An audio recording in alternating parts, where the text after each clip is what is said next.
Good morning, good afternoon, and good evening, depending on where you are around the world. Welcome to the 2024 AgeTech Challenge with our good partners from the AgeTech Collaborative from AARP and people from all over the world joining to see these phenomenal startups from different corners of the planet present digital solutions that are going to help folks over the age of 50 have a much nicer way of living and age more gracefully than our previous generations. So really glad to see everybody involved here today and very happy to have you all. Thank you for joining us on behalf of our phenomenal partners, the HTech Collaborative from AARP.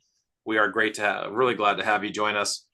And as you know, the Healthcare Innovation Technology Lab has a host of different types of programs and centers and initiatives that we run to help improve the adoption of digital technologies, not just for the wealthiest 1 billion, but also for the lowest income 1 billion. And amongst our programs is the Women's Health Tech Initiative. Don't forget to apply to the 2024 Women's Health Tech Challenge. Applications open up in just a few days, June 24th. We'd love to see your emerging technology in that application pool.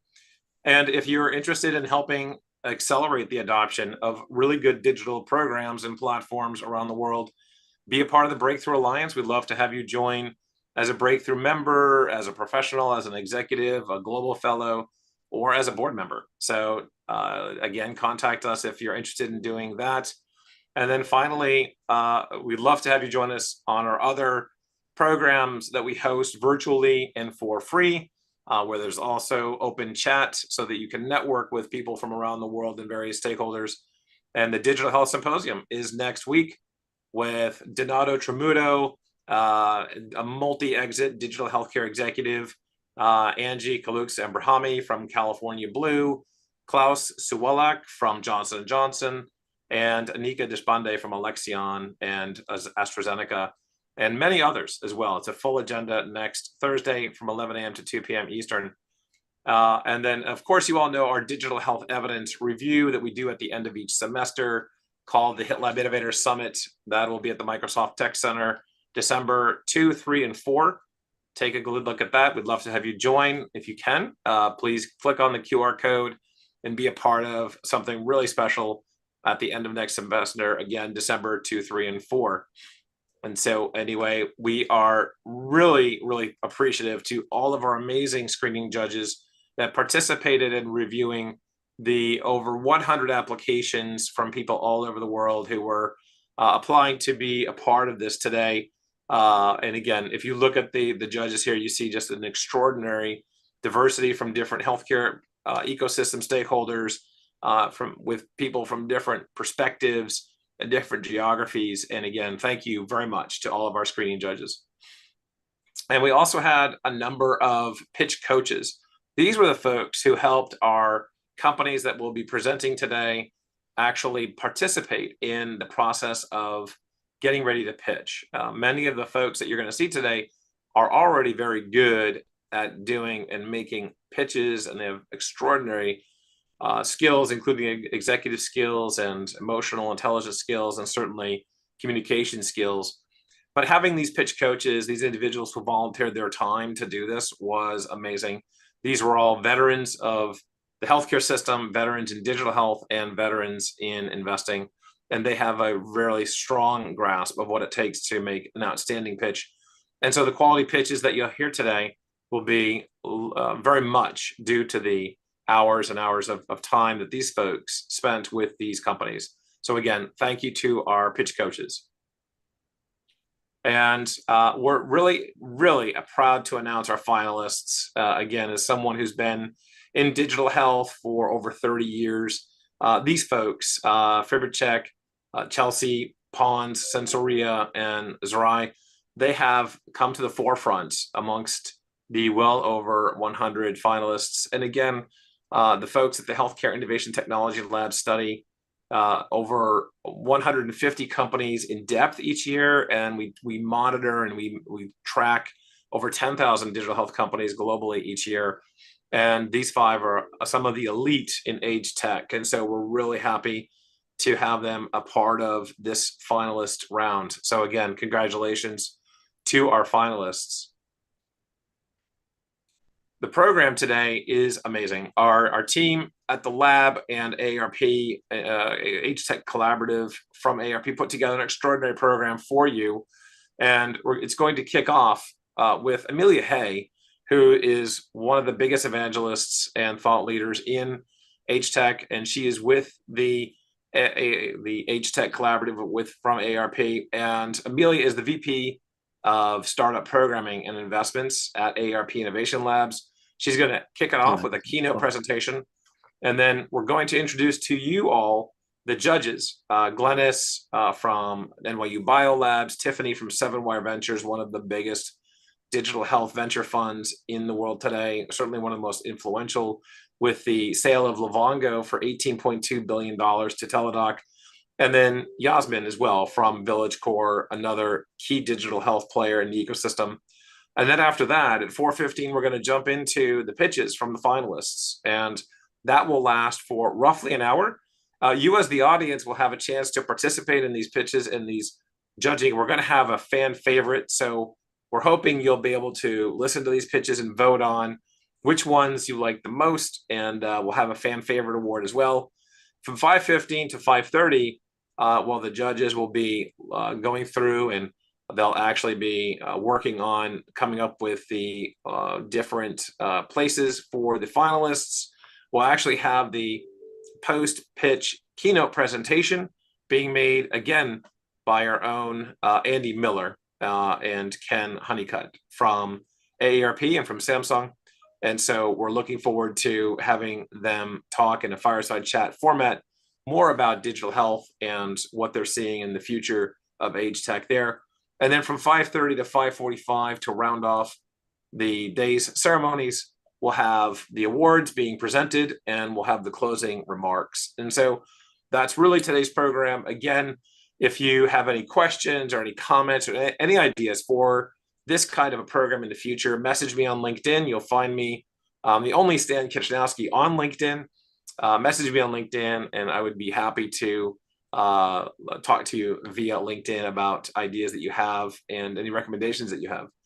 And on that note, I'm very, very happy to introduce Amelia Hay again from the AARP Innovation Labs, and who's the VP of Program of Start Programming and Investments at the AARP Innovation Labs. Amelia. Hi, thank you very much. And welcome to the HITLAB and AgeTech Collaborative from AARP pitch event. The AgeTech Collaborative from AARP strives to find and accelerate startups with AgeTech solutions.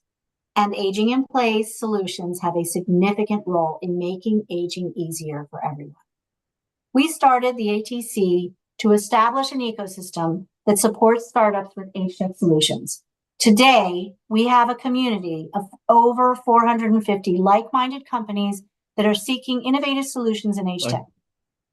They provide venture capital, testbed opportunities, business services, or enterprises that are just large and seeking out the startups in our portfolio. The startups that are pitching today have passed through the first gate into the community. All of these startups will have an opportunity to be considered for our accelerator program, which is the second gate. Those who move on to complete the accelerator program will graduate into the AgeTech Collaborative. I will tell you, the competition is fierce.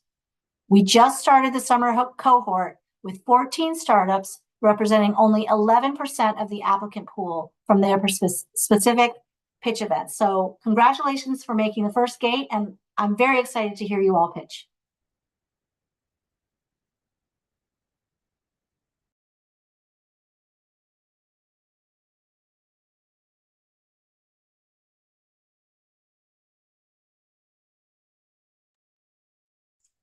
Outstanding. Well, thank you, Amelia, and great to see all the support coming from AARP on this. And with that, we'd like to also introduce the judges and the folks from not only the digital health ecosystem who are passionate about digital health, but 3 people who are also passionate about AgeTech. and making sure that the folks that are in the United States healthcare system that are over 50 have phenomenal experiences in their later years thanks to digital technologies. So first up, Dr. Glenys Mehra, who is the director of biolabs at NYU Langone.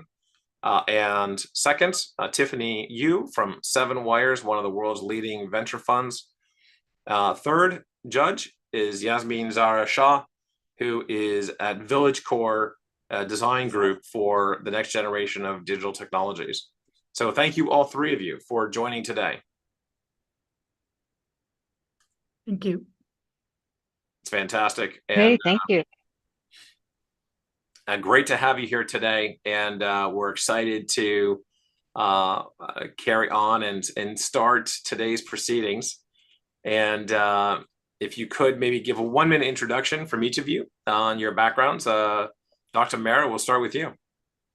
Hi, thank you. Thank you, Stan, for having me, and congratulations to you and the rest of your team for hosting and pulling off this virtual event. I can only imagine the work it took. I am the director of biolabs at NYU Langone. We are the largest therapeutic incubator in the city of New York, and we host life science companies, not just therapeutic companies. So we do have a few digital tech.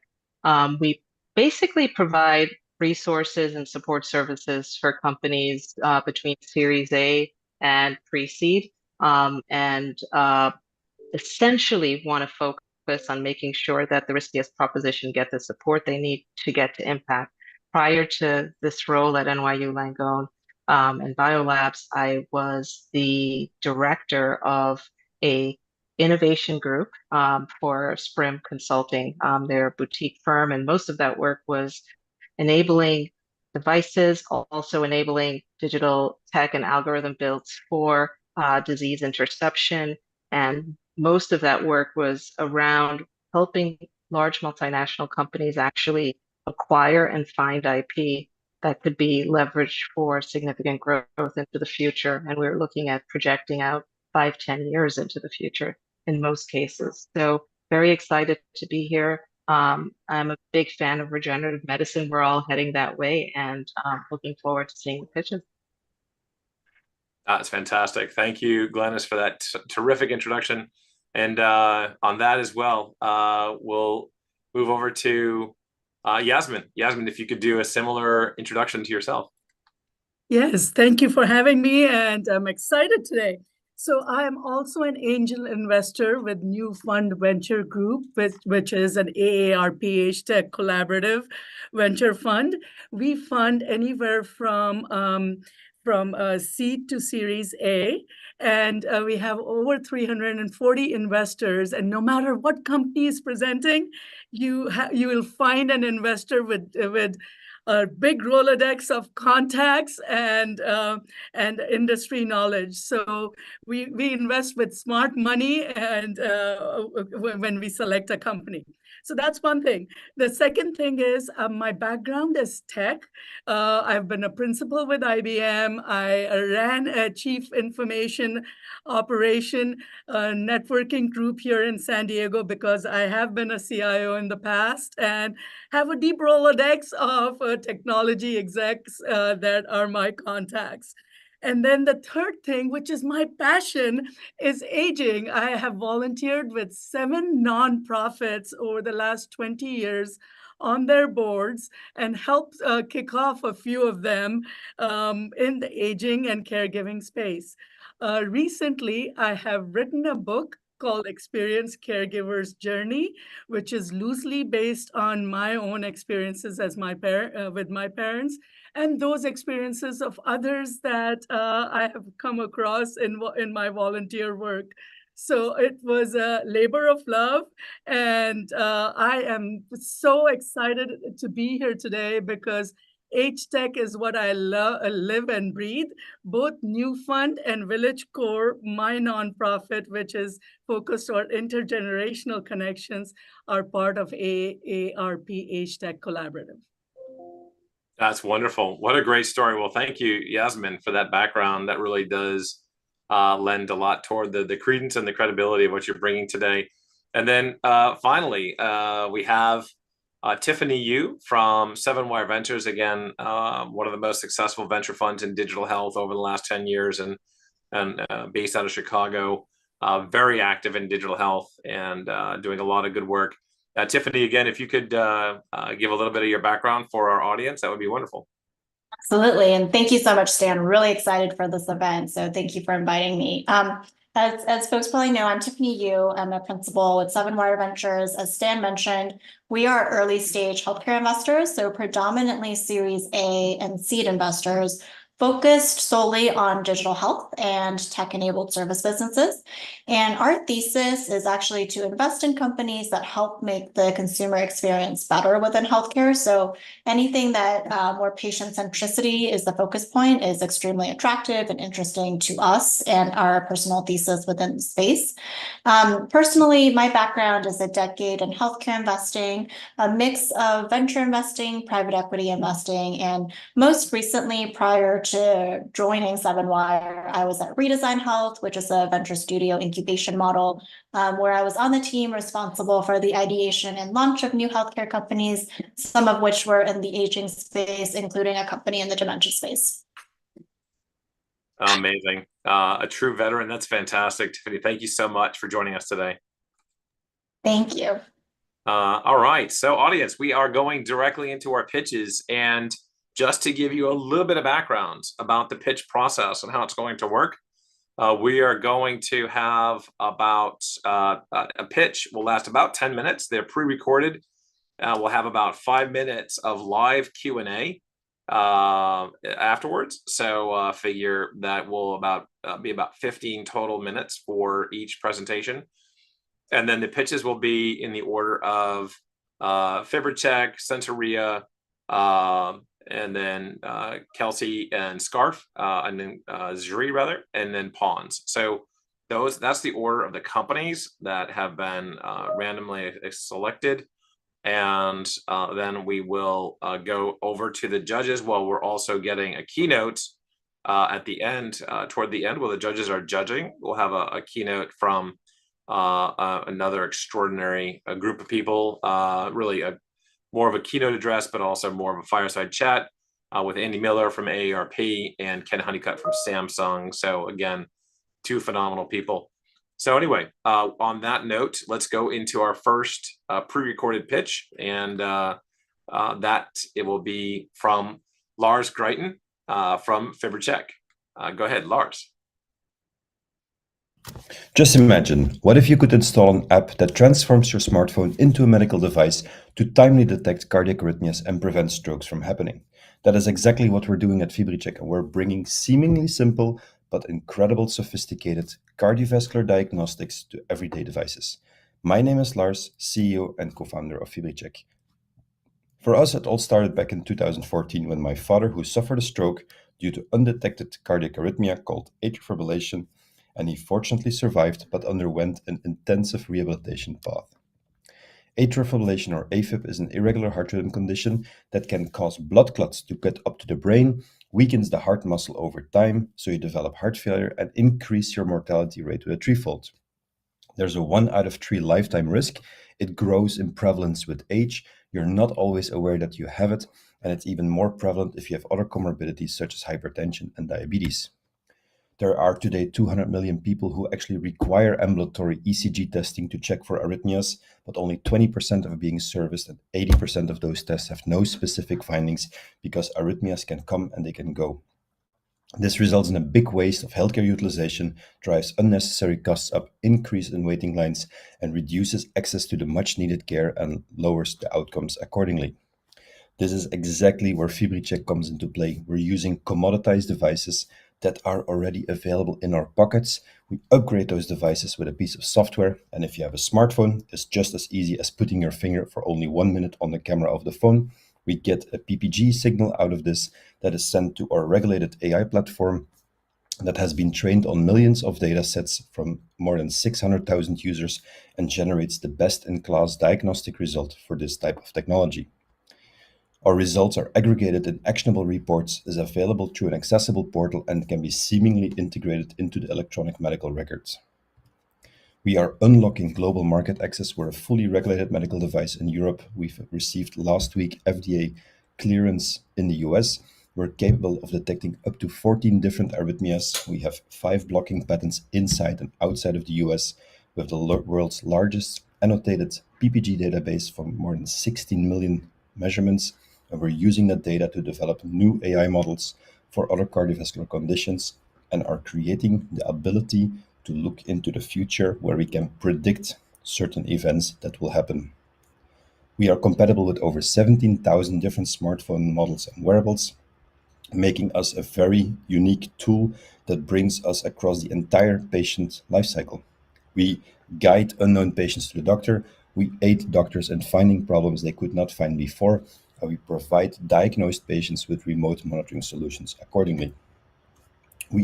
If we compare ourselves to other FDA-cleared devices, we are the only one that is available across platforms, is software only, and does not need a specific hardware device. We can do multiple cardiac arrhythmias. We have the highest accuracy, which we demonstrated in a comparative clinical trial. We have the highest data quality rate, and all of this based on an optical PPG signal instead of an ECG signal. Our value proposition for patients is access to care. For providers, it is increased care coordination and workflow efficiency. And for payers, we reduce unnecessary healthcare utilization. Our business model is a B2B2C model with 2 million annual recurring revenue that is coming from Europe, Middle East, and Australia, with more than 50,000 monthly active users, generating more than 300,000 new data sets per month. We have 60 hospital systems and over 10 international insurance providers and integrators, and we've demonstrated a higher detection yield versus lowering the costs up to 50%. In the US, we've completed a multi-center clinical validation study, received last week our FDA clearance, and we can use the RPM CPT coding for a solution, meaning that patients does not need to pay out of pocket. With over 1 million downloads that we have on iOS and Android, our average age of our users is 64 years old, is very compliant, driving a very high usability, and I'll let our App Store rating speak for itself, which demonstrate excellent results. We have a team of 22 FTEs that just know how to get things done in a very capital efficient way. We're advised by renowned specialists from renowned institutes within the field, guiding us forward in this interesting right direction. We've raised 11 million to date. We're kicking off a late seed raise of 8 million with 3 milestones ahead of us: increase our ARR to 4 million, validate our business model in the US, and demonstrate our health economic benefits within the US, which will gear us up for a Series A round, after which we will foresee an exit scenario where exit partners are medical device companies in the diagnostic, RPM, or therapeutic space. So I want to thank you all for your attention, and if you want to try our application for yourself, go to the App Store, download the app, and enter this code to get it checked for yourself. Thank you. That is outstanding. Okay, so put that on the books. Mark your scores for Lars and FiberCheck. And up next, we are very excited to have on a pre-recorded presentation, the good people from Sensoria,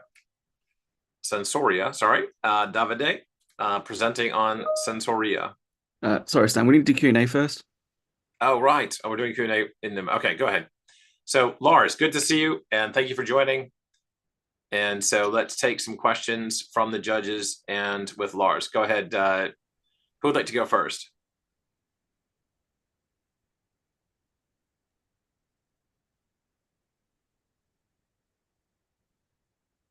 So I'll go first. Hi. And Lars, if you could tell us a little bit about the value creation that you bring to the system through your digital intervention.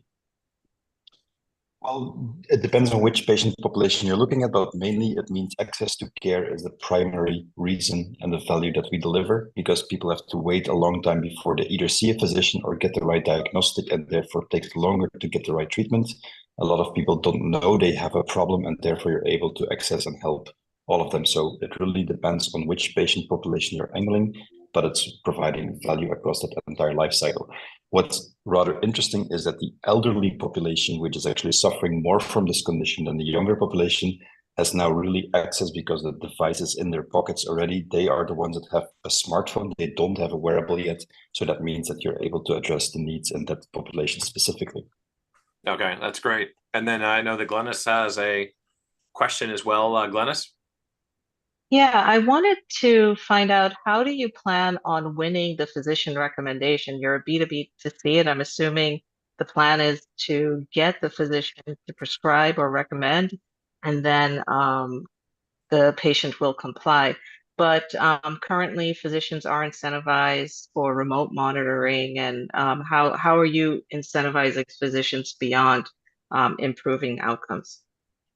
Yeah, so in the US model, that there's differences with the European model. So we take the learnings we have from Europe and we try to translate them back into the United States.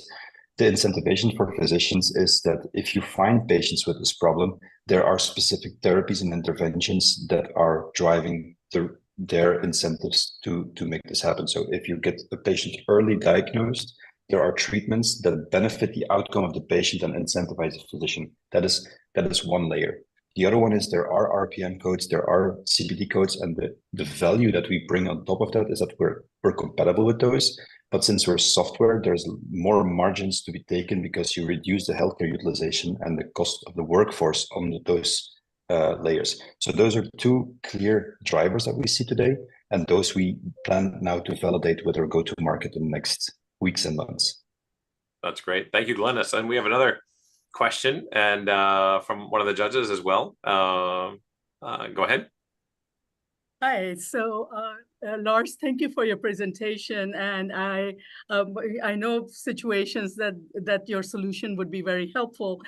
My question is around your IP as well as your differentiation between your product and, like, say, Apple Watch and Google Pixel that does heart rate monitoring. So what's your IP that will prevent those type of companies to come into your market? And I'd love to hear your response on that. So we have 4 patents in place. They are granted within US and outside of US. One of them is on smartphones and how we acquire the data, and therefore that is a blocking patent. So if others are doing it in the same weekend, they're definitely block them on that side. We've also have that model translated to the wearable. So if that model is also used on the wearable device, that's also blocking on those sides. And additionally, you have 2 other patents which are linked to how we train and work with the AI that is based on a very innovative method, how we're doing it. And that's the reason why we get such high performance numbers, where we're even outperforming the Apple ones in the market today. So that is helping us protecting it from the AI side. That's how the IP is organized. I hope that answers your question. So how much better is this than what an Apple Watch or a Pixel Watch can do? What's the significance? What's the difference? So when you take the Apple Watch, for instance, there are 2 ways that they measure heart rate. You can either use the optical sensing, which is the green light on the back of the camera on the device, or they have the ECG one, which is a superior one. We've demonstrated in a clinical study that we are better than their ECG capability. So we outperform their best-in-class capability. So that is where we differentiate. What is differentiating from that side compared to all the others in the market is that physicians, they can understand and read what we can do. So they can interpret this and clinical decisions based on that data. And we're not only saying you have a condition like they're doing, they're just having a binary condition. We're able to identify 14 different types of arrhythmias. So we are able to get this way more clinically relevant than what they have. And on the other side, you have a complete clinical infrastructure behind that travels the data. So if you find somebody with a problem, you're able to navigate them to the right care, where otherwise they just are alerted and they should take action, which the people are typically not educated to do themselves. So there are different layers of differentiation on that one. Thank you. Yeah, that's really well said. Thank you. And then last, but of course not least, Tiffany, did you have anything that you'd like to ask Lars as well?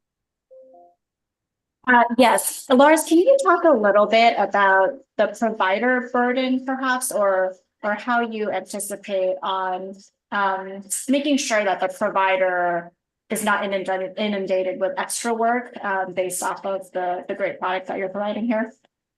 Yeah, so I can only speak from the data, the hard data that we have obtained in Europe, where you see the cost effectiveness going up to 50% compared to what they are doing today. So providers, if they have usual care and you would deploy our system in every care pathway that we go, it is between 50% and 80% reduction in either time spent or device utilization in those pathways. So we don't increase more work, we actually create more free time to spend on more relevant things. So that is a clear value proposition that's linked to that. Great. Thank you so much. That's fantastic. And Lars, thank you for, again, a terrific Q&A session here.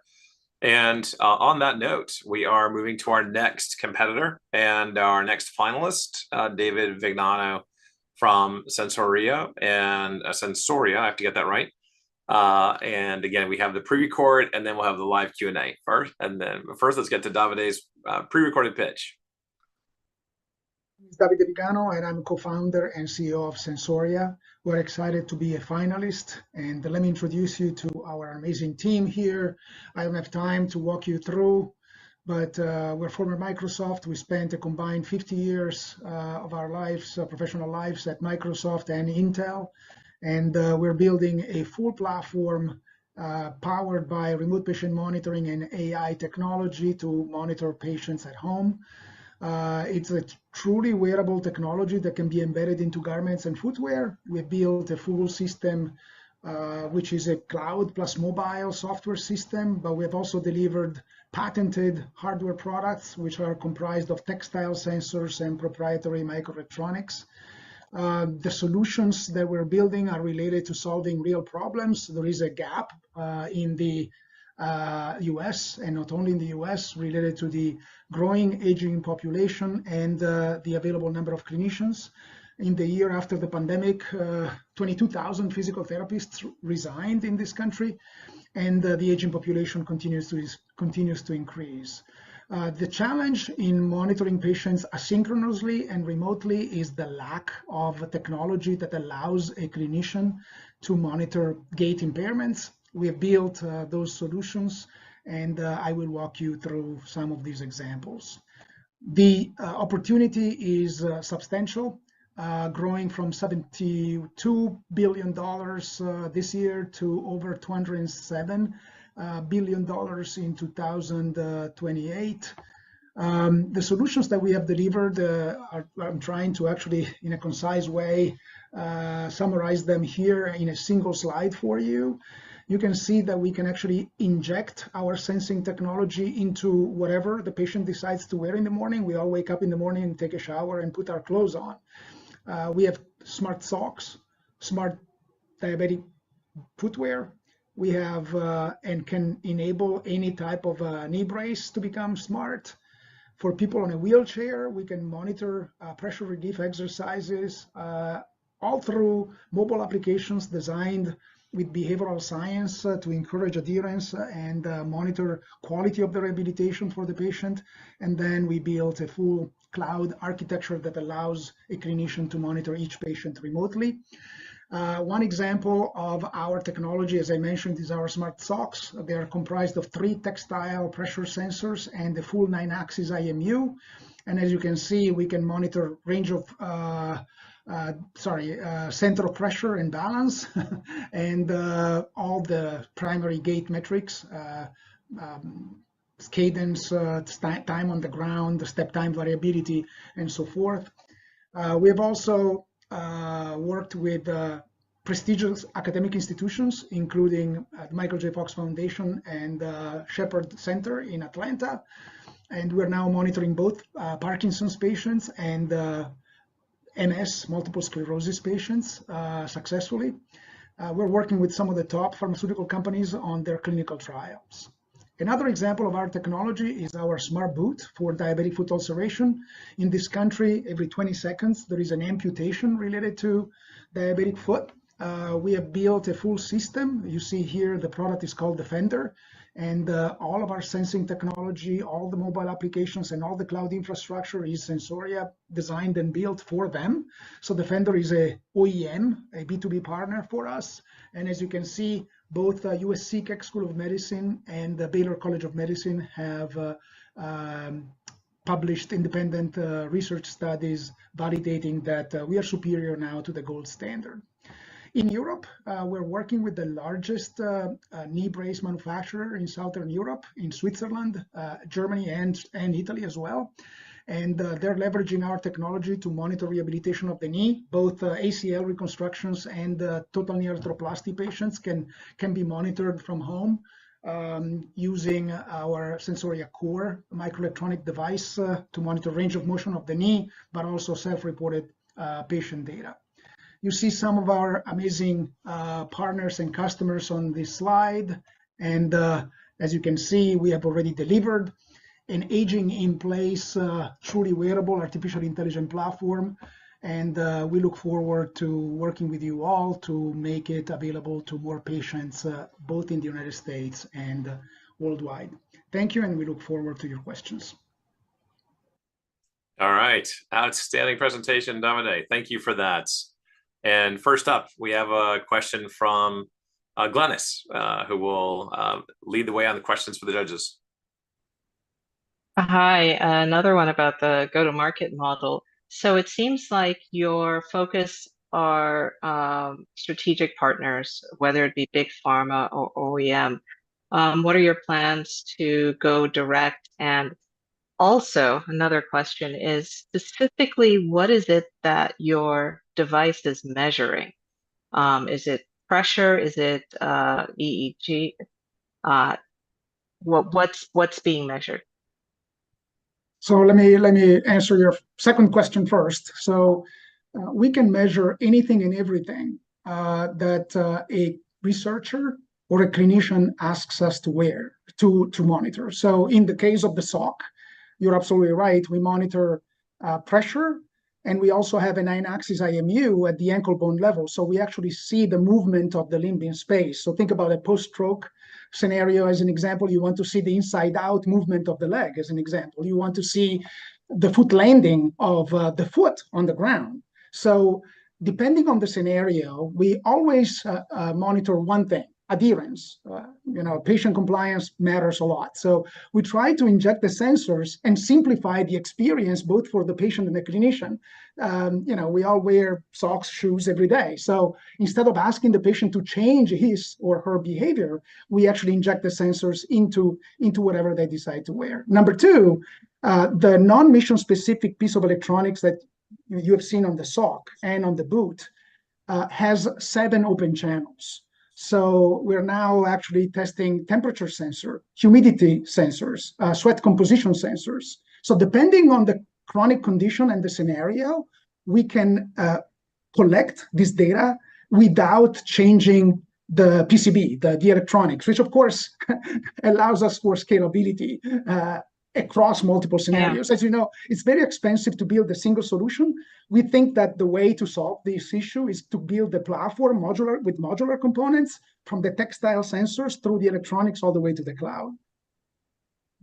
Okay, great, thank you. And what about your go-to-market focus? Are you focused simply on B2B? Think of us as the Intel Inside or the digital transformation engine of footwear, accessories, and analog devices that patients use every day. So yes, our primary goal is to work with OEMs, very much like Defender is a Florida-based company, but we also are able to deliver direct to enterprise and direct to consumer solutions. So we work with some of the top pharmaceutical companies in the world, and some of our solutions are actually available direct to consumer through our website right now. Well, thank you. Fantastic, great questions. Okay, Yasmin, you're up. All right, I'm going to go to IP again. So talk to us about what IP you have, as well as I see that you're looking at partners. Have you even looked at partners in in the fashion industry that are working on adaptive clothing. I'm just curious, how far and wide are you going to find partners and your IP both? No, those are great questions. I think, from the IP perspective, we were fortunate enough to be able to secure very broad patents. So the sock, as an example, is protected by 3 worldwide utility patents through PCT rights. So not only we decided to actually keep the textile sensor as a trade secret. We don't want to share how we build our own textile sensors. Why should we make it easier for everybody to do what took us 6 years to do? Build textile washable sensors is very challenging, but we decided to actually obtained and secured protection for the full system. So the whole sock is protected in that case, just to give you an example. And yes, again, we are the intelligent side of fashion. We think that fashion will come next. There is an urgency to fill that gap that I mentioned between the aging population and the lack of clinicians. That's what we called the Sensoria a few years ago, is sensor fusion plus IA. I'm from Italy originally, so IA in Italian means intelligenza artificiale. So now everybody talks about it, but there is no AI without data. So we want to combine, quantify the data fusion from sensors with voice data coming from just the clinician, but coming from the patient. Now imagine a time-stamped view of how I feel today combined with the data that come from my clothing. that will enable clinician agents that can augment the clinician. In the healthcare industry, we're lucky that we're not disintermediating job. We need more people to actually take care of the aging population. And so I call this beneficial intelligence instead of artificial intelligence. I have one more question, and this is regarding your grant that you got from the Parkinson's Foundation. My mom had Parkinson's, so I know all kinds of use cases for this, but how did you convince them to fund you? It was a journey, as you know. They're a wonderful organization. We obtained a $2.5 million grant during the pandemic. It was a challenge to recruit Parkinson's patients during the pandemic, but the beauty of the work with the Michael J. Fox Foundation is not just diagnostic. We think that there is a therapeutic component. Let me explain what we're doing. You can probably see our sock here. Yeah. We're adding little Tesla haptic motors to the sock. So it sounds like you know a lot about Parkinson's for your family history. We can unlock freeze of gait. There is actually a great article that I can share with you, an IEEE article, thanks to the work that we have done on patients in Australia during the pandemic, that actually allows to know that if we engage those haptic motors with the frequency and intensity designed by the neurologist, we can actually unlock freeze of gait, which is the reason why most Parkinson's patients fall on the ground. Yeah. Yeah, that's amazing. Thank you. Thank you. Thank you. Outstanding. Good questions. And then Tiffany, you're up. Yeah, great. Can you also talk a little bit about the patient acquisition strategy and maybe what what you plan on doing in order for the patients to continuously kind of use the devices over a period of time so you can track longitudinal data? Absolutely. I think that's why our B2B strategy is so crucial, right? Most of these devices right now that patients wear, think about diabetic footwear, do not create any type of knowledge right now. Mm-hmm. So it is incredible. We know what we don't know, Tiffany, right? Which is fascinating. And that's a lot, unfortunately. Freeze of gait is a great example I mentioned before, but adherence, we're asking patients that suffer from diabetes and suffer from peripheral neuropathy, so they don't feel their feet normally, to tell us about themselves, right? The patients are not equipped to answer those questions. We need technology to help answer those questions. So by injecting the technology into great products, like, again, this is the Defender product. It has been designed by Nike, the same Nike designers that designed the Air Jordan designed this device. It's great to look at. It's easy to wear.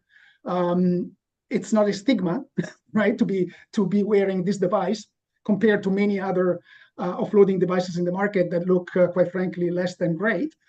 So we're trying to combine behavioral science, data fusion, but also the fashion design. There's like, I want to be seen wearing this thing, right? So it becomes actually a good conversation for me, not just an expression of my weakness or my pain, right? So which is one of the reasons why medical devices have a much harder way to to monitor adherence, right? So it's adherence is the one thing that we constantly monitor. So our goal is to partner with companies also that do remote patient monitoring traditionally, like Livongo was mentioned before.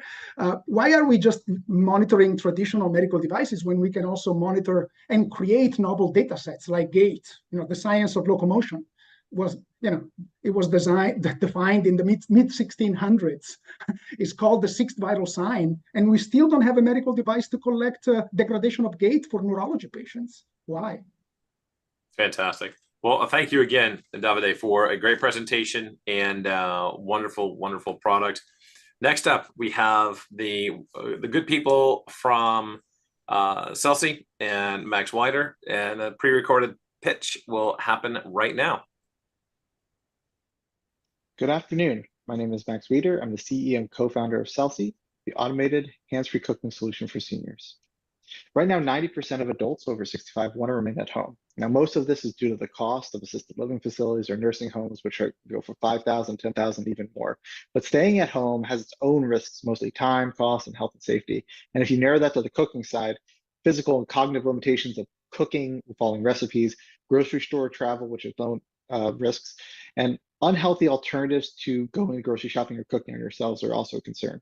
Now, there's also fall risks through being in the kitchen for long times and fire risks. My wife's grandmother used to put her pillows in the oven to keep them warm, and that's just not safe. Now, the burden falls on the adult children to take care of their parents in order to prepare their meals and give them that overall high quality of life.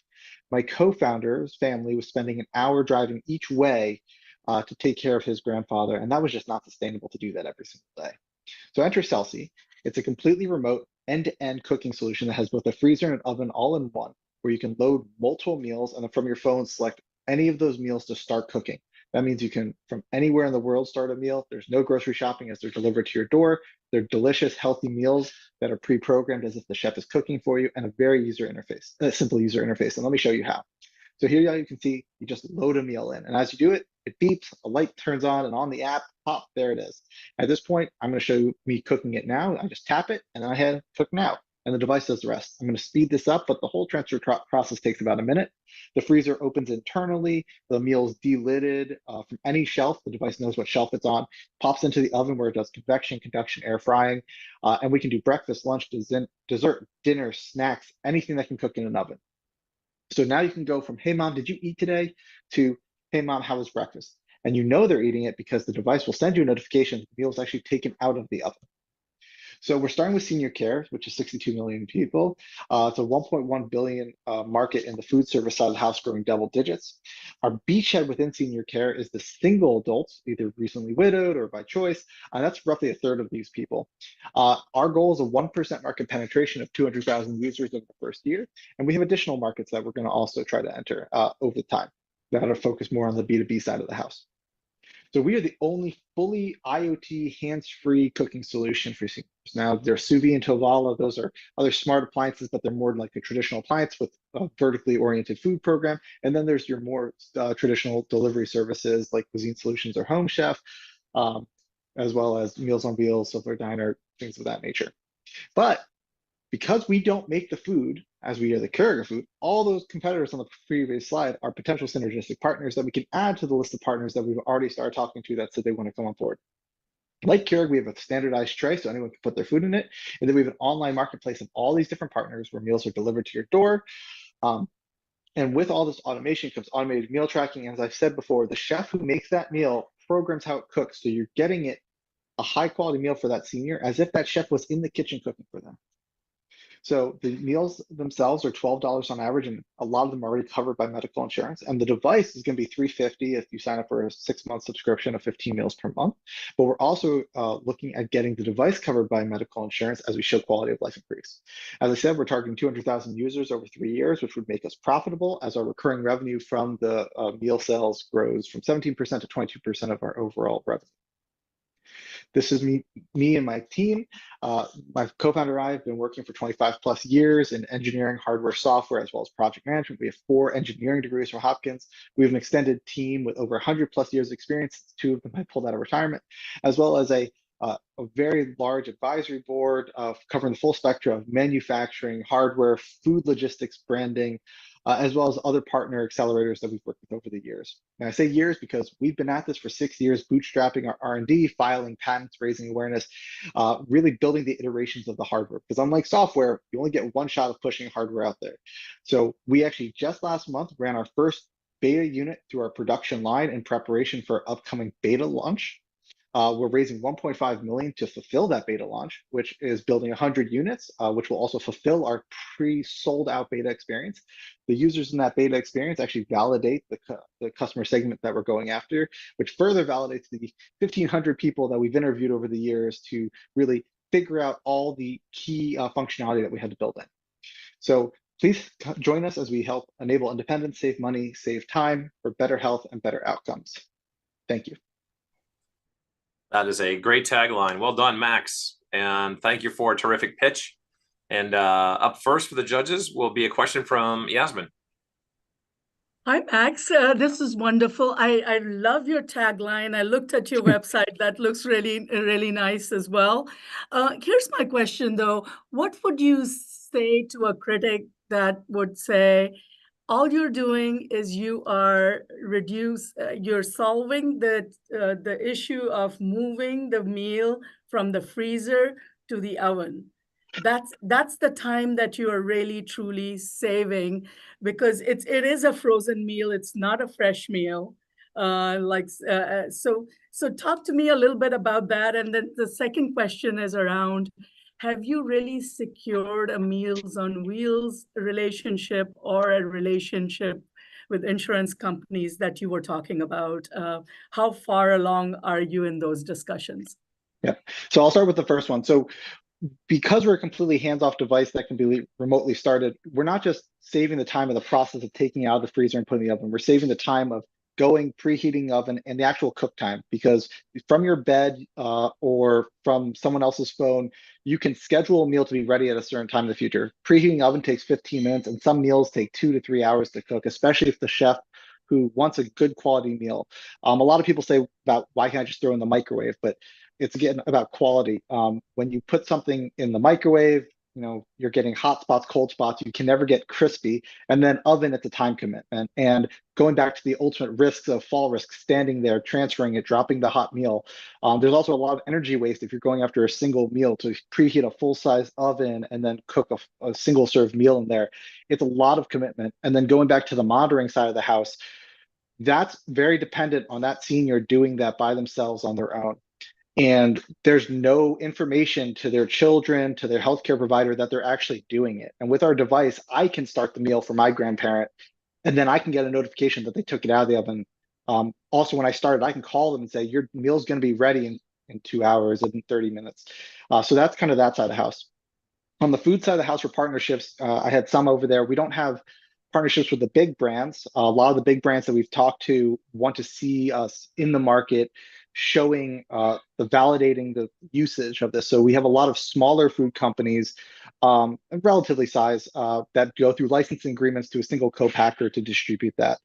From a insurance perspective, again, it's usage in the market. The showing quality of life has to be a quantitative analysis that we can prove through the data that the amount of food they did, their nutrition, the longevity, the overall quality increase before insurance will then add it as a medical insurance coverage. So we have to go through the process of being out there before we can do it, which is why it was an asterisk saying we're pursuing that. But we started those conversations and we know the process we have to do, but ultimately we have to be in the market to start that process. And what about with Meals on Wheels? Were you able to run a pilot or anything with them yet? So it's a lot of a chicken and egg situation. The meal companies, because they have these big co-packer production lines, when they run a production line, they're producing 100,000 meals typically in a 12-hour segment. So they usually will do a licensing agreement to our co-packer in order to do it. But the co-packer is not ready to produce meals until there's units out in the field. So that's what this beta program's for. The funding that we're raising is to push the units out there, take the licensing agreements, produce a small quantity of meals, and get them out there and start getting that actual data of usage.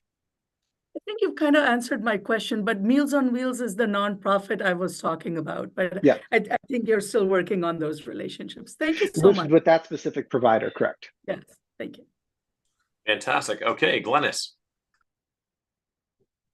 Cool. Nice. I was a bit trigger happy there. Thank you. So very, very intriguing, and congratulations on getting to beta. Thank you. I think, oops, sorry. I think there are several big questions. So first of all, why are you deciding to be a Keurig rather than an espresso? And is there any proprietary packaging? So can anyone, it looks like a standard format of aluminum, of plasticware, etc. So what's the unique identifier? I'm assuming barcodes. But is there any proprietary packaging that people will have to adopt and get into their workflows in order to incorporate into your ecosystem? Yeah. So the first question, why not Nespresso versus Keurig? And my marketing people would tell me to say Nespresso. It's that higher quality. But one of the key differences is that Nespresso has their own product line first before there's the expansion. And what we want to differentiate by saying Keurig, which is a more well-known household name in the US, first off, is that we don't have an in-house brand and we don't want to take on the risk of producing the food. There are plenty of people that produce food. It's their bread and butter, literally. And so we want to leverage that to offer those chefs who, they make a fantastic meal and then people are complaining because they put it in a microwave or they take it out of the oven too fast. And it gives them an opportunity to have the end user truly experience the meal as it was intended to be. So that's the kind of difference between the Keurig and Nespresso tagline. Your second question, can you repeat it real quick? Sorry. So the proprietary packaging and the Yes. Nespresso Keurig, I think those questions go hand in Yep. hand. So But the I'm tray also itself is aluminum. It's a standard tray, but it's how it's formed. It's the size and the fact that the way it holds the lid on is unique. So it allows you to store the meal covered, but then it can delid it. So it's got the mechanics built in for the device to be able to delid it. The lid, again, is just cardboard, but it's a unique form factor. It's got an RFID tag in it. So it actually allows for a lot more information than the barcode. So your other question. Okay, and so that your form factor in terms of the packaging can be easily incorporated into food packaging, Yeah. food packagers. Okay. Yes. The other question I have is in terms of the market segmentation and the user insights you have, what portion of the elderly population actually is interested in this solution? Because I can imagine it's not for everybody, but do you have a sense of who is this a critical need for? Right. So this is where it gets different between the user and the consumer. The end user is the senior, but the consumer is actually their child who's purchasing it for them to provide that peace of mind, provide that, because what is happening is a large percentage of the aging in place, it starts decreasing the amount they eat, especially if they're recently widowed. In our personal experience, that when my wife's grandfather was widowed, we were going over to teach him how to boil water. It was just, he did not know how to do anything. And that is the large segment of people in there. Now, I said it's 20 million people right now that are single aging in place. And that's why I said, we know it's not for everyone in there. I have my grandmother's best friend is 95 and she's walking everywhere, completely self-sufficient. And it's fantastic. But we understand that it's at least 50% that are going to need this, or their children want it for them for remote monitoring purposes to ensure good nutrition. And because a lot of those meal delivery services, you're locked into one brand. And so what you do is you get meal exhaustion, and it's just a quality of life situation. Yeah. Okay. Well, thank you. I can relate to the meal exhaustion and the challenges as taking care of an elderly parent. Yeah. Super. All right. And Tiffany, you're up.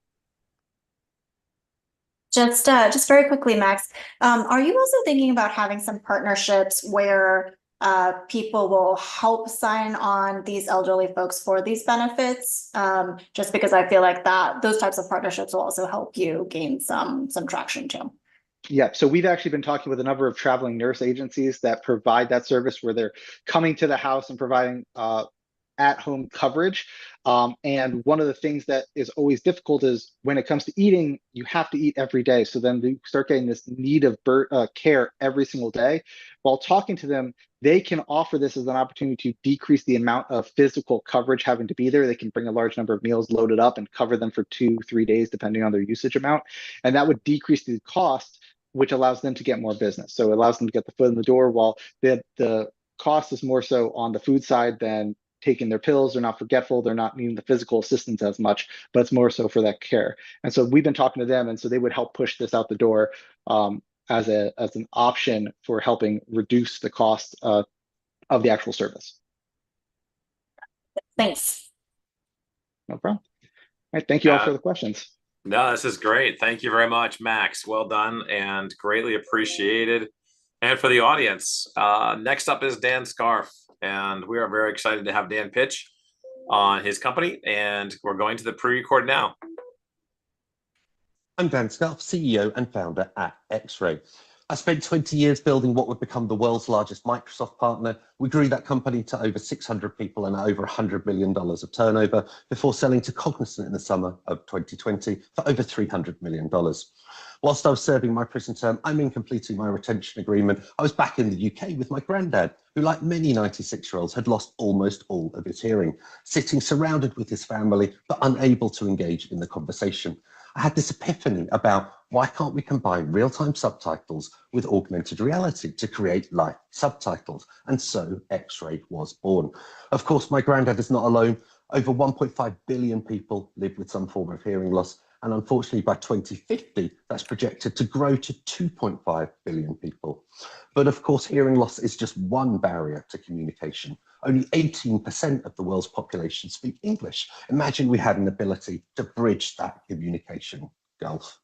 So with those two challenges in mind, we set off on our mission, which was how can we take all of this incredible AI technology we hear about every day and put it to good use?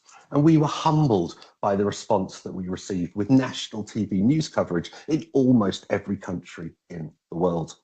So what is it that we have? There are three parts to the X-Ray platform: our glass solution, our Babel fish solution, and our stream solution.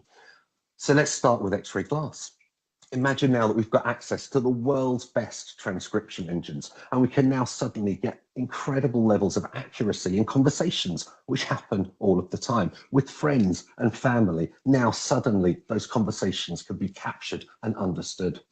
But now imagine that you're perhaps with a caregiver, someone that doesn't speak English. Now with X-Ray Babelfish, we're able to bridge that communication guide and actually facilitate communication in over 140 different languages.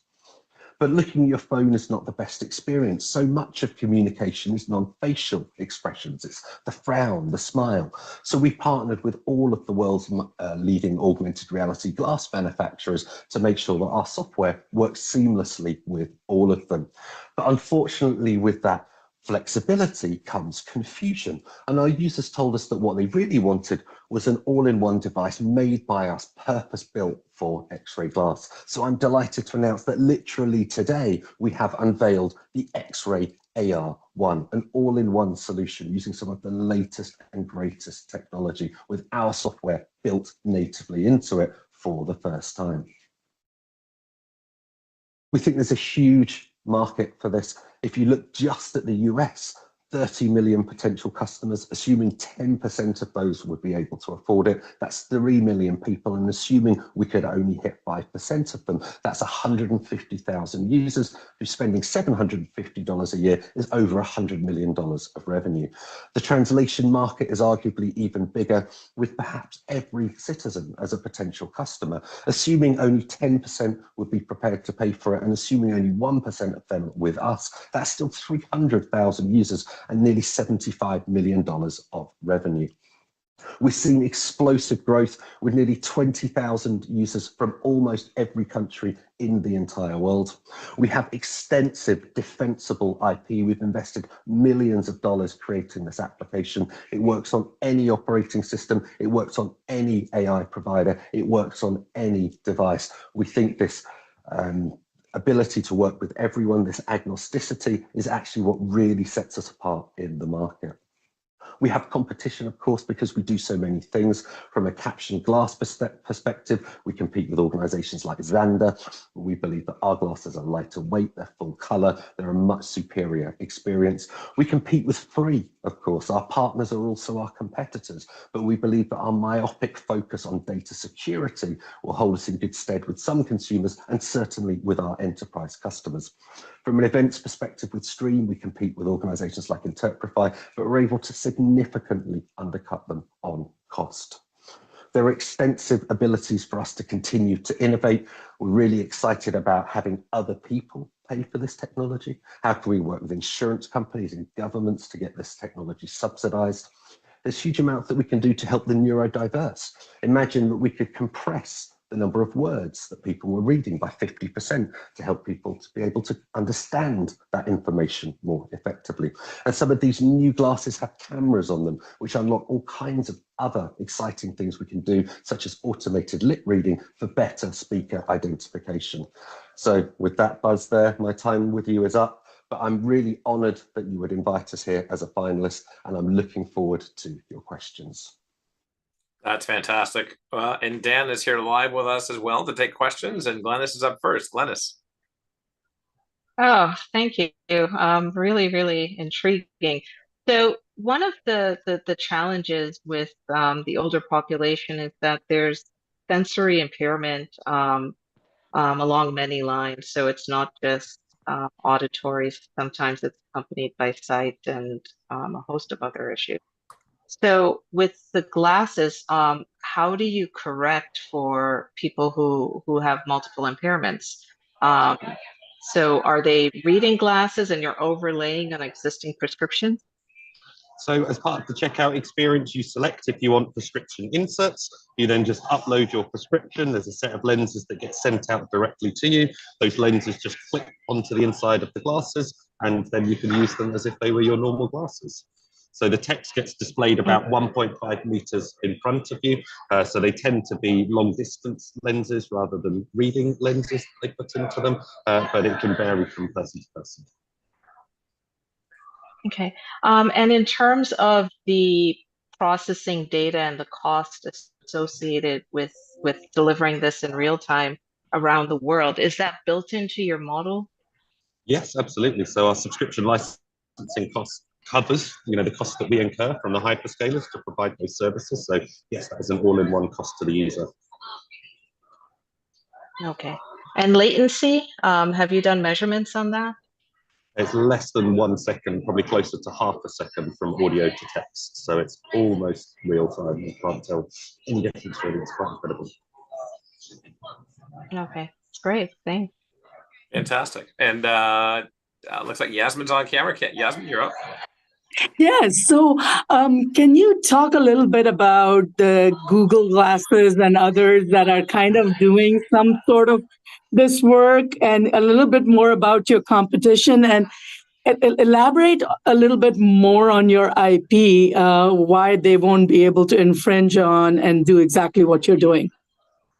Yeah, so I mean, the Google Glass were obviously released 10 years ago, and they were sort of the very first set of devices. They were about 10 years too early, so they were a little hamstrung and not particularly useful. But there are a whole range of manufacturers, as I mentioned, that we work with, XReal and Raineo, TCL, and so forth. Now, the hyperscalers, Meta, Google, and so forth, are releasing their own augmented reality glasses, we think in about 2 years' time. So we have at least a 2-year head start on them.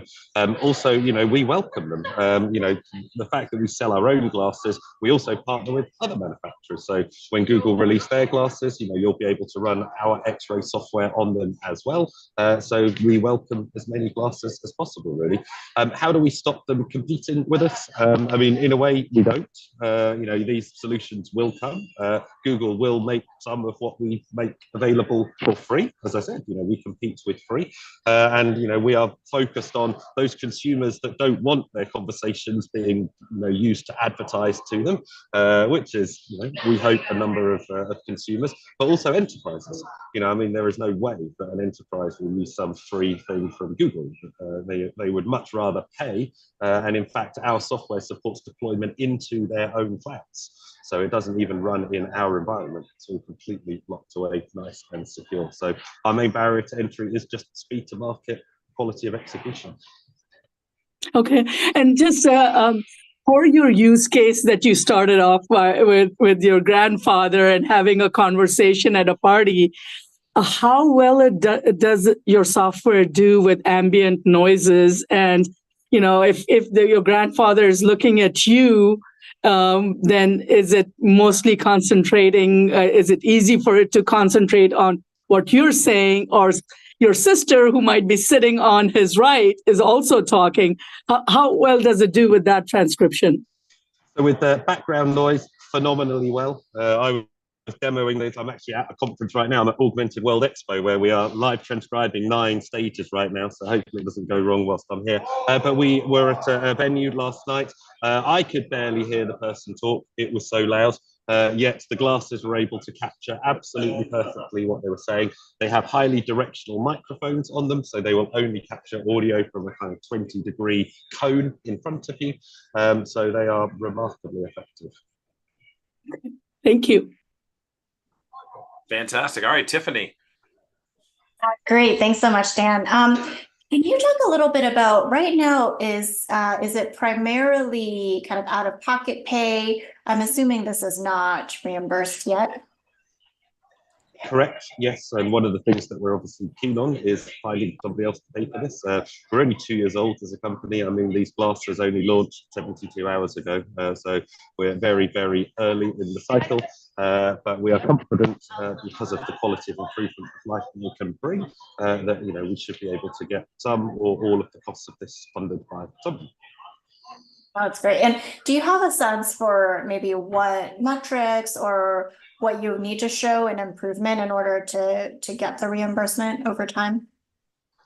I guess usage, feedback from users. I mean, we've already had 20,000 people using this, and we've had, incredible feedback from them. Honestly, we haven't even tried yet. I mean, we've just been so busy doing everything else that we just haven't tried. So, but I'm confident that when we do, we've got a great story. We can help people so much. Hopefully, we will get some coverage. That's great. Thank you, and congrats on the progress. Thank you. Fantastic. All right. And our last but not least presentation today will be from the finalists from Pons and Ilker, the founder and the CTO. And let's go to the videotape. Hi, I'm Ilker, one of the co-founders of Pons. In the next couple of minutes, I will be explaining how we're democratizing early disease detection through the deployment of AI-empowered ultrasound outside the hospital settings with a specific focus on aging population. One of the main reasons we started our company is because our father passed away at the age of 65. This was a tragic accident that could have been avoided if he was monitored more frequently, because he was in the high-risk group of heart disease due to family history. This is just one example out of many, as statistics show that by 2030, 1 in 6 people in the world will be aged 60 years or older.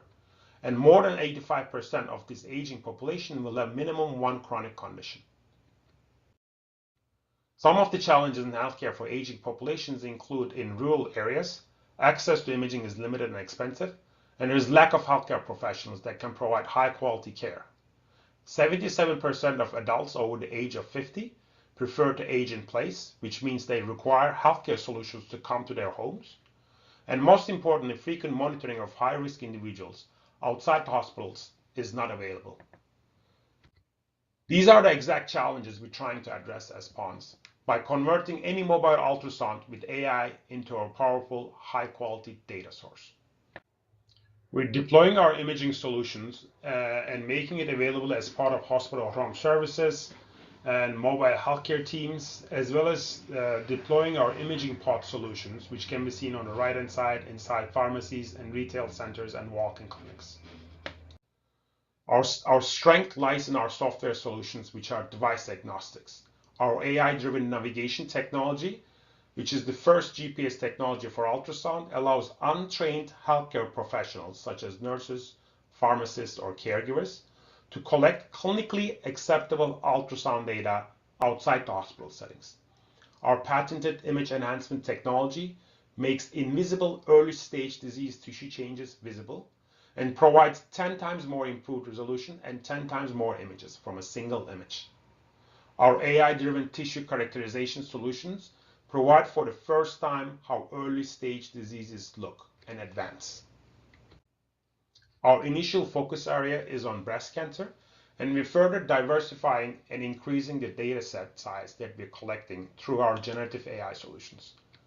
However, our other potential application areas with respect to the aging populations include heart disease, stroke, and musculoskeletal diseases such as osteoarthritis. We are addressing a significant gap, presenting a substantial opportunity. Current technologies cannot capture high-quality image data outside the hospitals, limiting us to 100 million scans.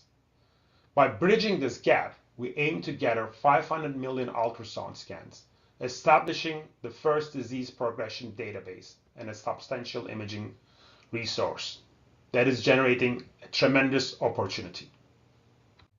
Our business model consists of partnering with major research hospitals and offering our solutions for patient triaging, reducing over-admissions, and providing high-quality data on early-stage disease, which they can use for improved care. We will penetrate into the mass market by partnering with retail care centers to reach a wider and diverse population and access people living in rural areas. Our second revenue model consists of monetizing the large-scale and diverse data generated through our platform to our Tier 2 customers. We are aiming to provide substantial cost savings to our Tier 1 customers by avoiding unnecessary admissions to the hospitals and improving the patient care they are providing through their hospital-at-home services. Our Tier 2 customers will have substantial cost savings by improving their clinical trial recruitment and retention efforts, and as well as improving their R&D development efforts by using the information that we are providing them on early stage disease, specifically with our imaging-based tissue biomarkers. And most importantly, by saving patients time to scheduling and getting advanced imaging solutions, our platform offers substantial savings to the patients. Currently, we have an ongoing pilot study with Roche Pharma where we're collecting breast ultrasound scans and liver ultrasound scans from women who are in the high-risk group outside the hospital settings. And due to our very successful preliminary results, we're happy to announce that we'll be starting several other pilot studies with major stakeholders in the healthcare industry. This is the team that makes this possible. Combined, we have more than 30 years of experience in business and medical device development. We have a strong advisory board and partners who support us throughout our journey. I would like to mention one last thing before I conclude my presentation. If PONS technology was available 17 years ago, we would have celebrated this Father's Day with our father. Let's help people and please support us. Thank you again. Great presentation. Well done, Ilker. And we've got one more round of questions for our judges, and then we listened and we have a post-presentation fireside chat with Andy and Ken from AARP and Samsung. But let's start off with Tiffany. Tiffany, go ahead. Great, thank you so much. Just a quick question on maybe the go-to-market. So right now, are you screening for patients who would be able to get reimbursement for the ultrasound, or is this truly more preventative? So you are screening for more patients than who might get reimbursed? Yeah, right now we're basically, the pilot study we're performing is part of basically a research hospital setting, which patients are part of hospital at home services. So they are being monitored more frequently. And we're showing that this data can be collected outside the hospital settings and everything is sent back to the hospital. So the data that we are collecting becomes part of the patient's electronic health records. So this is the route we chose. And then, but our ultimate goal is to reduce the price of medical imaging to $15, $25 so that anyone can afford it without medical coverage. Got it. Okay. Thank you very much. Okay, fantastic. And it looks like we have Yasmin ready to go next. Yasmin? Hi. So I actually worked for AGFA Healthcare, selling ultrasounds and all of that at one point in my career. I'm wondering why your go-to-market strategy does not include working with device manufacturers that actually do ultrasounds? So that's one question. And the second question is, you had in your go-to-market strategy something like CVS. Do they? I'm not familiar with how many CVSs actually have ultrasounds. So that's my second question. And the third question is, as as we look at the future of radiology with AI, a lot of those images might be read by AI, and they're a lot more accurately read by AI. So enhancing those images, does that, are you focused on the radiologist market, or are you trying to have AI just give the result? I'm not sure I understand your actual steps. So if you can walk us through the use case, that would be helpful. Perfect. So first question is, like, we're in discussions with Siemens, for example. So as our solutions are device agnostic, they can be integrated to any kind of platform. So we're discussing with Siemens right now, and they're very interested in using basically deploying our software solutions into their point of care ultrasound device offerings. So yes, we are open to work with any manufacturing. Basically, we can work with GE, we can work with Butterfly, Clarius, whoever wants to basically deploy our technology. So we have that advantage. We are device agnostic. The other thing regarding CVS, the CVS is basically providing telehealth solutions to their customers. They're also turning some of their locations to clinical trial centers such as Walgreens. But our significant advantage is, like, there's no technology that exists right now who can provide medical ultrasound imaging in their locations. So we are in very close discussions with CVS right now. They're very open to have this kind of solutions available, because one of the major challenges was, like, okay, ultrasound requires a lot of expertise to collect data. So they don't want to train their personnel already who's overloaded with other things. So our AI solution, the navigation that I mentioned, can any kind of person, like a healthcare, like a pharmacist or a caregiver or a nurse who's basically deployed in these locations, can collect data without any training. So that's our significant advantage. And when we're discussing that with CVS or Walgreens, they're very open to solutions that can provide this technology, such as the ones that we have mentioned.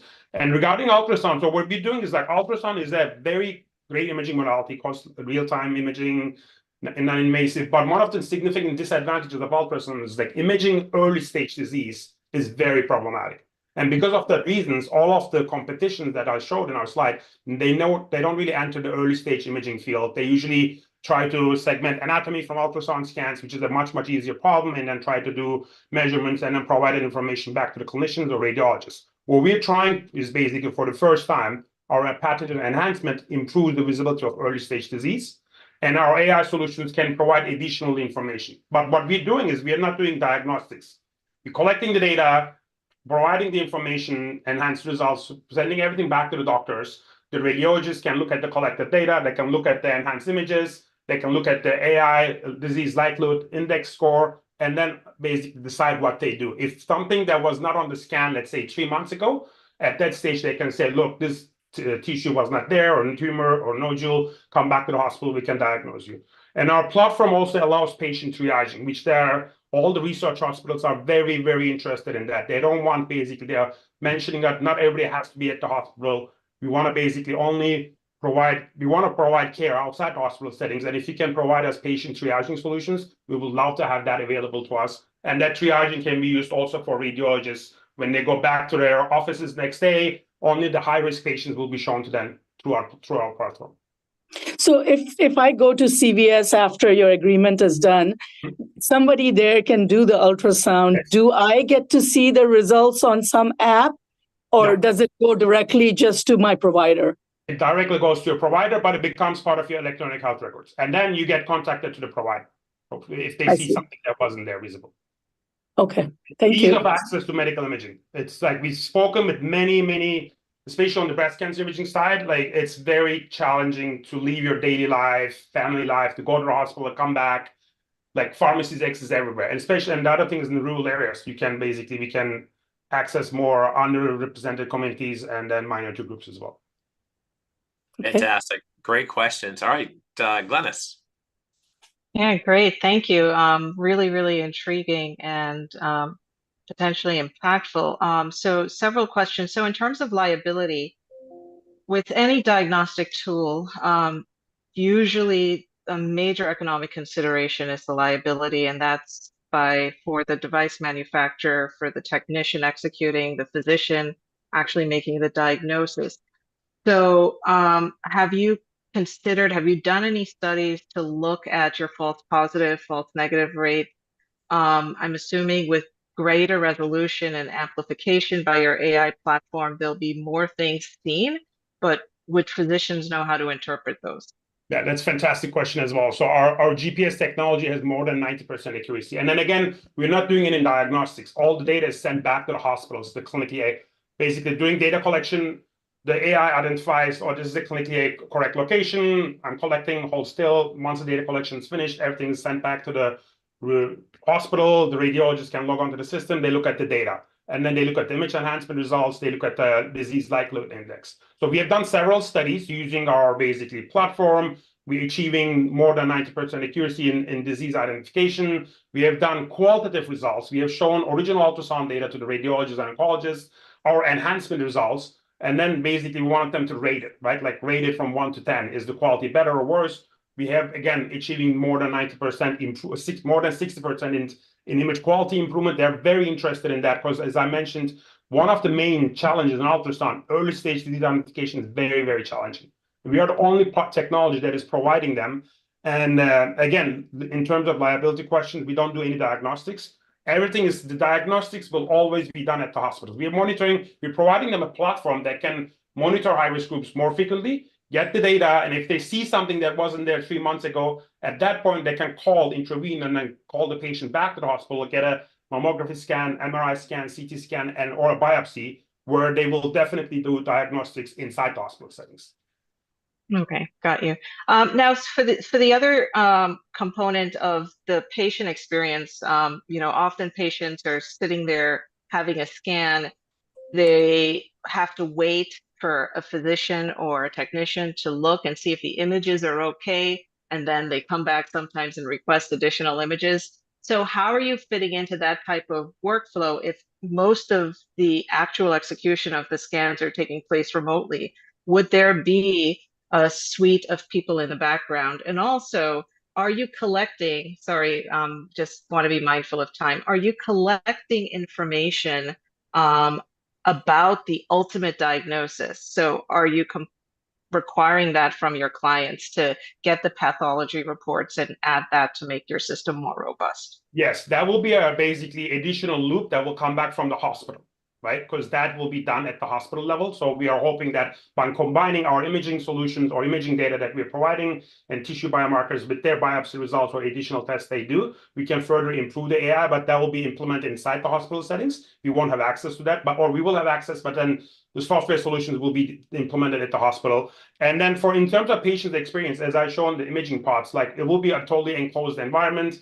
You will go, the pharmacist or caregiver will scan you, or you can be scanned at home if you prefer that. If you're part of a hospital at home services providing center, then you can be scanned at home. So it's then, we've spoken with like hundreds of patients, especially in women, breast cancer. They want basically, if they can be scanned at home, they prefer that. They can pay basically from out of pockets just to avoid going back and forth. I heard from a very senior level VP, scheduling an appointment was easy, but she had to wait 3 months to get a scan. So we in our platform, you don't need that. And especially the other thing I mentioned in rural areas, these areas are becoming medical health deserts. We really need technologies like that so that we can provide high quality imaging to those who are in need. Yeah. Well, great. Well, thank you. Thank you. Yeah, thank you both. Thank you, Glennis. Thank you, Ilker. And thank you to the audience. Really, really phenomenal audience. Lots of good questions coming in the Q&A in the chat room and everything else. And it's great to be linked in with you all as well. Thanks for adding me to your LinkedIn connections and looking forward to following up with you afterwards. But now we get to have the audience favorite. So you're going to see the Audience Choice Award pop-up box appear before you on your very own Zoom screen. This is a legal and fair election. So you can only vote once and if you could, vote once and vote for your company that you like the most, and we'll leave this open for a few more minutes, and then hopefully there'll be no Supreme Court challenges. We won't have any issues. There will be no recounts. It'll be a free and fair election, and we'll be good to go. And we'll keep this poll open for a few more seconds, and you can take your time, think through all of the phenomenal 5 pitches that you just heard. And obviously, looking at the attendees, we have a very good roster of attendees here. The audience is consisting of people from not just around the world. We have physicians coming in from Africa, but we also have some of the leading folks from the United States. I see a bunch of venture capital folks, a lot of hospital folks, life science folks, executives, and the like. There's certainly some health plan people here as well, and just a good mix of the audience. So we're just wrapping up, and we are going to announce these results when we announce all of the results in about 15 minutes, just on the other side of the talk with our fireside keynote with Andy and Ken from AARP and Samsung. And we are closing out voting, and this is exciting. So we have a tremendous outpouring of people voting on this, and we are excited to announce these in a few minutes, right after we hear from Andy Miller, the SVP of Innovation and Product Development from AARP, and Ken Honeycutt, the Director of Healthcare from Samsung. Again, both phenomenal partners with us at the HITLAB, and we're looking forward to hearing their talk now. And on that good point, we'll have them take the main screen, and we will hear Andy and Ken talk about digital health, healthcare, and AgeTech, and what is happening in the world of these 3 areas in the United States and around the world. And gentlemen, I am handing the virtual podium over to you both.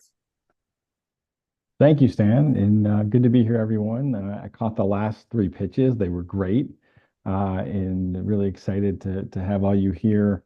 And a thank you to all of the audience members that are from around the world that are voting and helping us figure out a winner here. So really appreciate that. I believe earlier today you heard from Amelia Hay, who works with us over at the AgeTech Collaborative. I wanted to spend a minute and just probably hopefully extend what she talked about before jumping over to Ken, and then we'll get into our conversation. The AgeTech Collaborative is something that we've been working on for about 2.5 years. The goal of the AgeTech Collaborative is to build the single largest ecosystem in the world for any company that cares about age tech and wants people to age well or age better. And as you can see today, we've got some great solutions that were here. It doesn't just focus on health. It focuses on everything from health to financial services to fun, right? And so we're really excited to have an opportunity to work with HITLAB to try and figure out how do we find the best companies and have them join our movement here. The collaborative has almost 400 companies at this point. One of them happens to be Samsung Health and Ken, and we'll talk about our partnership and what we do in a minute. But we're excited. So for all of you that are out there today that aren't a startup, that are in the audience, if you're a venture capitalist, I think we have over 85 VCs that have joined the collaborative. If you're a large organization, if you're anyone that wants to run a pilot with a startup, I would urge you to please reach out and join the collaborative as well. We're really trying to create this category and make sure that we are convening and connecting everyone, and so that we can bring the best solutions to market. So with that, I'm going to pass the baton to Ken and let him talk a minute about himself and Samsung Health. Thanks, Andy. And I'll echo much of what you just said. I think that there are incredible pitches. I do not envy the judges at this point, having to determine that they were incredible finalists.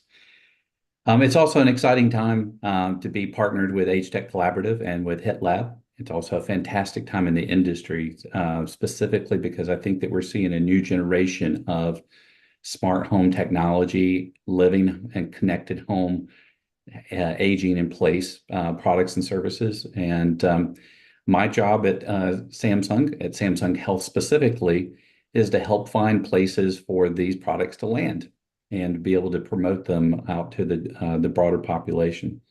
I bet many of you are going, I had no idea that Samsung was in health. I've heard it for 5 years. I've called into health systems and hospitals, and we were starting to change that story. And I would tell you that the Samsung Health Group that I'm part of is very new. We started January 1st of last year under the leadership of our Global Chief Medical Officer, Dr. Han Pak, who's in South Korea. Our mission is to change lives of billions, and that's with a B. And I think that I think we're capable of doing that on a global scale. However, I also would say that we're humble enough to know that healthcare is a team sport, and it's going to take all of us to pull all of this together to be able to support the needs of the consumers or care recipients out in the marketplace. So with that said, what we are building at Samsung Health is, I'll say, the connective tissue between disparate single point solutions and being able to harmonize that with consumer consented personal health record information to create insights and interventions and nudges that would be displayed upon the Samsung Health app. The care recipient and the caregiver will have complete visibility to that. Within that harmonized data, we're able to get those next generation type of insights rather than having single points of data and trying to determine how to operationalize it. We can help support that. So with that, Andy, we can kind of kick off some of the conversation here. Yeah, so I think that was a great lead in, Ken. I'm going to step back and share a little bit of how this all came to be, if you don't mind. It was probably a little more than a year ago, right? When AARP and Samsung, big AARP, big Samsung, had many conversations for years. I think it dates back like 5, 6, 7 years. And we were always trying to figure out, how do we work together? And we didn't really get to a point where we were figuring out a good way forward. And then when we launched the HITLAB Collaborative, we were really looking for enterprises to join the movement with us that had a similar vision.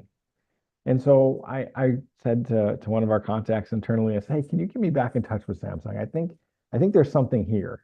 And at the time, what I didn't know is that Ken was there, that Samsung Health was a thing. We did know Dr. Pak, and that was really the reason I reached out. And that phone call probably was in April or May of last year, maybe, which led us to an all-day session out in Mountain View, and we had a great brainstorming session. And I think it was about 6 months later, we agreed on what we were trying to do and what they were trying to do were not that far off. Now, albeit we're trying to connect dots, right? We're not trying to actually bring product to market at the HITLAB Collaborative.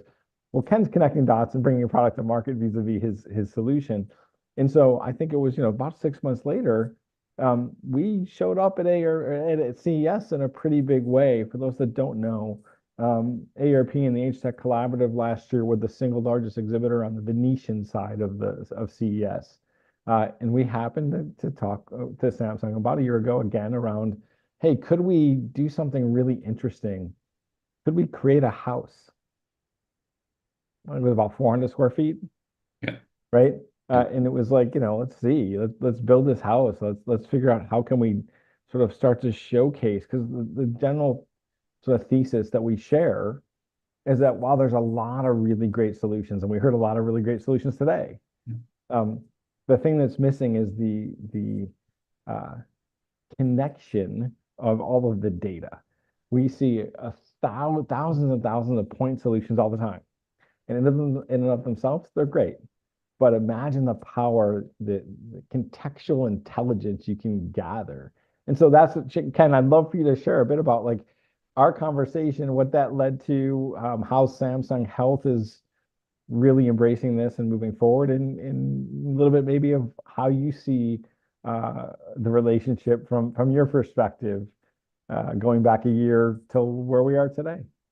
Yeah, I remember very distinctly sitting in Mountain View, California, in our corporate offices out there, and the concept of creating this living lab in the CES Samsung Health House with the ATC companies embedded within it, and how to show that in a contextual way to be able to pull this data together to support consumers. I'm so honored to have been part of that, and would also say that as we look into the horizon into CES next year, I think that we'll see this in a bigger and even better way. There was both in footprint as well as in capabilities shown at CES 2025. We've taken this a little bit of actually going to build a house, and we may actually end up doing two physical homes where we will stand up one that will be for commercial purposes to be able to use as a showcase or model center. So it'll be for residents of this particular community, and I'll go ahead and share. It's going to be at the Villages, the world's largest 55 plus active adult community. It's located in Central Florida between Ocala and Orlando. About 51,000 people. That's a lot of people that are 55 plus. Very vibrant community. And we'll use it for those residents, guests from outside, press and media to be able to come in. And then we'll also have a secondary experiential house for short-term stays where people can come in and we'll be able to get user experience, user feedback, focus groups, those types of things. So as we look at this, we're making big bets into how to support smart home connectivity and connected homes for purposes of longevity and for vitality. So I just want to make sure that I understand and that everyone really gets what you're doing here. So if I'm going to retire and move to the Villages, yeah, and I'm going to build a home, often when you build a home, you have to go pick out your tile, you have to go pick out your, paint, whatever, right? So what you're saying is there will be a Samsung Health house. That's where right. if I was going to build a home, I could go in the same manner I would go pick out my tile. I can go into the Samsung Health house and go, oh, wow, that's an awesome remote monitoring system. And I love that refrigerator. And then that would all come together when I build my house. Absolutely. Yeah. And it can also be done as a remodel or a retrofit project as well. So it'll be very much an a la carte type style selection process. We don't believe that every resident is going to need every product or service available. It will be very much related to their personalized, it would be a very bespoke type of arrangement from selection process. So I see there was a comment here and I was about to touch on this. So the natural inclination is to think, okay, great, this is going to be a Samsung house. It's going to be Samsung everything. What I know about this because of our relationship is that, yeah, there'll be some Samsung tech there for sure. Sure. Right? Talk a little bit about what else will be there. Yeah, so obviously we're going to have Samsung appliances, right? And that's not going to be a surprise. And there's some intelligence associated with that. But we're also partnering with ATC and ATC companies to be able to bring those in, as well as some other third-party companies that we believe that are going to bring value to the residents of that community. So as we look at this is very much a partnership-driven opportunity to showcase the best of, whether that be product or ecosystem or platform. And so moving forward, how would a company, a startup, many of the companies here today, how do they work with you? Like, what do they need to do? I think they're going to have to reach out to me. That's the beginning point. Yeah, I mean, I would tell you that the integration piece of this is really important, right? It's not going to be where the data can stand alone by itself. We're going to want to have the ability to create this environment where data flows in and then it flows back out as well. So the sharing of that data to support the care recipients and the caregivers to be able to impact lives in a healthy and more meaningful way is really important. And that's going to be done vis-a-vis an SDK, APIs. It will How be. are you? Okay. Absolutely. Yeah, there'll be an SDK that'll be available to be able to write into the Samsung Health app. Well, that's awesome. I mean, so everyone out there that's listening today, I hope you're really taking a note of what Samsung Health is doing here, what AgeTech Collaborative is doing and partnering with Samsung Health. I'm super excited. For the longest period of time I wanted to build for our startups, and we have almost 200 startups now, a marketplace of sorts, and I can't, and it's unfortunate. But in this case, through our partners like Samsung Health, that becomes a possibility. So Ken, I thank you for the effort that Samsung Health is putting forward, for the partnership that you have with us. And we're really looking forward to growing the partnership and being able to bring all of you startups that are here today along for the ride. So thank you, Ken, for being here today, and thank you for all that you do. My pleasure. I don't think we could do it without you guys as well. So it's like I said, it's a team sport. And I think we're going to throw it back to Stan now, because I understand the judges have selected a winner. They have, and it was extremely well done. The judges were in agreement. It was a very good and thorough review process. So we are ready for our announcements. And again, for a 12-month HITLAB Breakthrough One Global Fellowship membership, the Audience Choice Award goes to, drum roll, Sensoria. Congratulations, Sensoria. Again, the Audience Choice Award was selected by you, all the hundreds of people watching online around the world. Thank you for joining us, and thank you for selecting Sensoria. Yes, lots of emojis now sprinkling the screen. We've got horns and fireworks and hands clapping and hearts going. That's fantastic. So again, congratulations, Sensoria. And the third place award, it's the Pioneer Award, which is a HITLAB Symposium sponsorship valued up to $5,000. This one will be presented by Tiffany from 7Wire. Tiffany, you're up. Yeah, absolutely. And congratulations for everyone who presented. We really enjoyed meeting all of you and hearing the pitches. But the third place, the Pioneer Award, goes to X-Ray. Congratulations, X-Ray. Outstanding. And Yasmin, you are up for the second place award. I couldn't be more thrilled to announce the Innovator Award for the HITLAB Innovator Summit sponsorship opportunity valued at $7,500, and it goes to Sensoria. Being a fashion nut, I'm really happy to be the one announcing this award. Outstanding. Congratulations, Sensoria, again. Well done. Lots of emojis sprinkling the screen. All right. We love those emojis. Light them up. And Davide is thanking everybody on the Teams chat as well. Thank you. Okay. And Glennis, to announce the first place award. It is my absolute pleasure to present this award, first place award, to the AgeTech collaborative presentation. $10,000 from the collaborative and AARP being provided to Pons. Tremendously impressed, and looking forward to the impact here. Thank you so much. This means a lot to us. Thanks a lot. We appreciate HITLAB and everyone else and all the judges. Outstanding. Congratulations, Pons and Ilker and all of the winners today. And again, thanks to a tremendous audience and just everyone in the audience just taking 2 hours out of your day today to join us from around the world to see what is the most impressive AgeTech innovations taking place in the ecosystem today. And special thanks to everybody from the AgeTech Collaborative. Incredible team effort between the HITLAB team and everyone from the lab, from Ansley to Jerry, and certainly Sammy and Pallavi, of course, Naomi, Nico, Rachel, Raymond, everybody from the HITLAB team. Special thanks for Ken and Andy as well for hosting such a tremendous keynote fireside chat. Really informative, and everyone was appreciating that, and very interactive as well. So thank you, both Andy and Ken, for that. And again, for more information about the AgeTech Collaborative, please look them up online.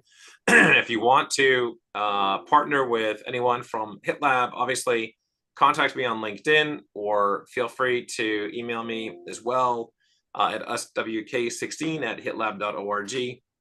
And please do continue innovating. AgeTech needs you. Older adults in the United States, around the world, all need you and need your innovation. So again, thank you to our 5 finalists for all the hard work that you guys are doing. We know how much you put into these startups, how much time it takes. And we are greatly appreciative for all of your sacrifices and contributions to the AgeTech collaborative and to the AgeTech ecosystem. And on that note, we're signing off on this beautiful Thursday afternoon. Everybody have a terrific rest of June, and hopefully we'll see you back online at the HITLAB Symposium next week from 11 a.m. to 2 p.m. Eastern. In that case, please remember to stay connected and stay healthy. Thanks for joining us, everyone. Take care.